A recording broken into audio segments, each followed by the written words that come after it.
ನಮಸ್ಕಾರ ಸ್ನೇಹಿತರೆ, ನಾನು ರಾಮ್ಲಿಂಗ್ ಸರ್. 500 ದಲಿತ ಹೋರಾಟಗಾರರು ಆಹಾರ, ನೀರು ಹಾಗೂ ವಿಶ್ರಾಂತಿ ಇಲ್ಲದೆ 28,000 ಸೈನಿಕರ ವಿರುದ್ಧ ನಿರಂತರವಾಗಿ 12 ಗಂಟೆಗಳ ಕಾಲ ಹೋರಾಡಿದ ಕದನ ಇದಾಗಿದೆ. ಪೇಶ್ವೆಗಳ ಆಡಳಿತದಲ್ಲಿದ್ದ ಜಾತಿ ಅಸ್ಪೃಶ್ಯತೆ, ಮೇಲು ಕೀಳುಗಳ ವಿರುದ್ಧ ಸೆಟೆದು ನಿಂತು ಮಾನವೀಯ ಮೌಲ್ಯಗಳನ್ನು ಪಡೆದುಕೊಳ್ಳುವುದಕ್ಕಾಗಿ ಹೋರಾಡಿದ ಯುದ್ಧ ಇದಾಗಿದೆ. ಮಹರ್ ಸೈನಿಕರ ಧೈರ್ಯ, ಸಾಹಸ, ಕೆಚ್ಚೆದೆಯ ಹೋರಾಟಕ್ಕೆ ಸಿಕ್ಕ ಜಯ. ಹೌದು, ಭೀಮಾ ತೀರದಲ್ಲಿ ನಡೆದಿದ್ದರಿಂದ ಇದು ಇತಿಹಾಸದಲ್ಲಿ ಭೀಮಾ ಕೊರೆಗಾಂವ್ ಯುದ್ಧವೆಂದೇ ಪ್ರಸಿದ್ಧಿಯಾಗಿದೆ. ಇತಿಹಾಸದಲ್ಲಿ ರಾಜರ ವಿರುದ್ಧ, ದೇಶ ವಿದೇಶ ವಿರುದ್ಧ, ಭಾರತೀಯ ಸೈನಿಕರು ಬ್ರಿಟಿಷರ ವಿರುದ್ಧ ನಡೆದ ಯುದ್ಧಗಳ ಬಗ್ಗೆ ನೀವು ಕೇಳಿರುತ್ತೀರಿ. ಇಲ್ಲಿ ಶೋಷಿತ ಸಮುದಾಯ, ಮೇಲ್ಜಾತಿಯ ವಿರುದ್ಧ ಯಾವ ಕಾರಣಕ್ಕಾಗಿ ಯುದ್ಧ ಮಾಡುತ್ತಾರೆ, ಯುದ್ಧದ ಪರಿಣಾಮ ಏನಾಗುತ್ತದೆ ಎಂಬುದನ್ನು ತಿಳಿದುಕೊಳ್ಳೋಣ ಬನ್ನಿ. 1817 ನವೆಂಬರ್ 5ರಂದು ಬ್ರಿಟಿಷ್ ಸೈನ್ಯದ ಮೇಲೆ ಪೇಶ್ವೆ ಸೈನ್ಯ ದಾಳಿ ಮಾಡಿತು. ಪರಿಣಾಮವಾಗಿ ಯುದ್ಧದ ಕೊನೆಗೆ ಪೂನಾ ಬ್ರಿಟಿಷರ ವಶವಾಯಿತು.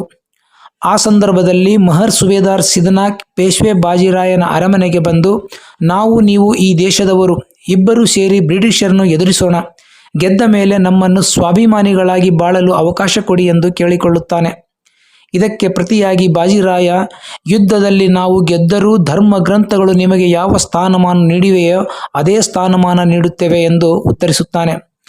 ಇದರಿಂದ ರೊಚ್ಚಿಗೆದ್ದ ಸಿದ್ನಾಕನು ಪೇಶ್ವೆಗಳು ಮಾಡಿದ ಅಪಮಾನದ ವಿರುದ್ಧ ಯುದ್ಧ ಮಾಡಿಯೇ ಸೇಡು ತೀರಿಸಿಕೊಳ್ಳಲು ತಯಾರಾಗುತ್ತಾನೆ.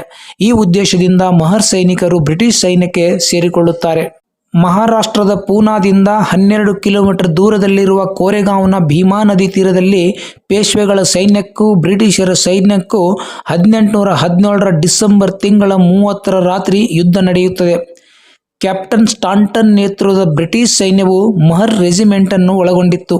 ಅದರ ನೇತೃತ್ವವನ್ನು ಸಿದ್ನಾಕ ವಹಿಸಿದ್ದನು. ಮಹರ್ ರೆಜಿಮೆಂಟ್ ಯುದ್ಧ ತಯಾರಿಯಲ್ಲಿ ಇಲ್ಲದೇ ಇರುವಾಗಲೇ ಸುಮಾರು 28,000 ಸೈನಿಕರನ್ನು ಒಳಗೊಂಡ ಬಾಜಿರಾಯ ನೇತೃತ್ವದ ಪೇಶ್ವೆ ಸೈನ್ಯ ಹಠಾತ್ತಾಗಿ ಬ್ರಿಟಿಷ್ ಸೈನ್ಯದ ಮೇಲೆ ದಾಳಿ ಮಾಡುತ್ತದೆ. ಕ್ಯಾಪ್ಟನ್ ಸ್ಟಾಂಟನ್ ಹೆಚ್ಚುವರಿ ಸೈನ್ಯಕ್ಕೆ ಬೇಡಿಕೆ ಇಟ್ಟರೂ ನೆರವು ಸಿಗುವುದಿಲ್ಲ. ಇದರಿಂದ ಬೆದರಿದ ಸ್ಟಾಂಟನ್ ತನ್ನ ರೆಜಿಮೆಂಟ್ಗೆ ಪೇಶ್ವೆ ಸೈನ್ಯಕ್ಕೆ ಶರಣಾಗಲು ಆದೇಶಿಸುತ್ತಾನೆ. ಆದರೆ ಸತ್ತರೂ ಪರವಾಗಿಲ್ಲ, ನಾವು ಯುದ್ಧ ಮಾಡಿಯೇ ತೀರುತ್ತೇವೆ, ಶರಣಾಗುವ ಪ್ರಶ್ನೆಯೇ ಇಲ್ಲ ಎಂದು ಉತ್ತರಿಸುತ್ತಾನೆ. ಯಾವುದೇ ನೆರವು ಇಲ್ಲದೆ ಬರೀ 500 ಸೈನಿಕರನ್ನು ಒಳಗೊಂಡ ಮಹರ್ ರೆಜಿಮೆಂಟ್ ವೀರಾವೇಶದಿಂದ ಸುಮಾರು 12 ಗಂಟೆಗಳ ಕಾಲ ಭೀಮಾ ನದಿ ತೀರದಲ್ಲಿ ಹೋರಾಡಿ ಪೇಶ್ವೆ ಸೈನ್ಯವನ್ನು ಸೋಲಿಸುತ್ತದೆ. ಪರಿಣಾಮವಾಗಿ ಸುಮಾರು 20 ಮಹರ್ ಸೈನಿಕರು ಕೊಲ್ಲಲ್ಪಡುತ್ತಾರೆ. ಅದರಲ್ಲಿ ಸುಬೇದಾರ್ ಸಿದ್ನಾಕ್ ಕೂಡ ಸಾವನ್ನಪ್ಪುತ್ತಾನೆ. ಈ ಕದನ ಮುಗಿದಿದ್ದು ಜನವರಿ 1, 1818 ಬೆಳಿಗ್ಗೆ. ಹಾಗಾಗಿ ಪ್ರತಿ ವರ್ಷ ಜನವರಿ 1ರಂದು ಕೋರೆಗಾಂವ್ ವಿಜಯೋತ್ಸವ ಆಚರಿಸಲಾಗುತ್ತದೆ. ಈ ಮಾಹಿತಿ ನಿಮಗೆ ಇಷ್ಟವಾದರೆ ಲೈಕ್ ಮಾಡಿ, ಕಮೆಂಟ್ ಮಾಡಿ, ಶೇರ್ ಮಾಡಿ, ಸಬ್ಸ್ಕ್ರೈಬ್ ಮಾಡಿ. ಮತ್ತೊಂದು ಕುತೂಹಲಕಾರಿ ಮಾಹಿತಿಯೊಂದಿಗೆ ಭೇಟಿಯಾಗೋಣ. ನಮಸ್ಕಾರ.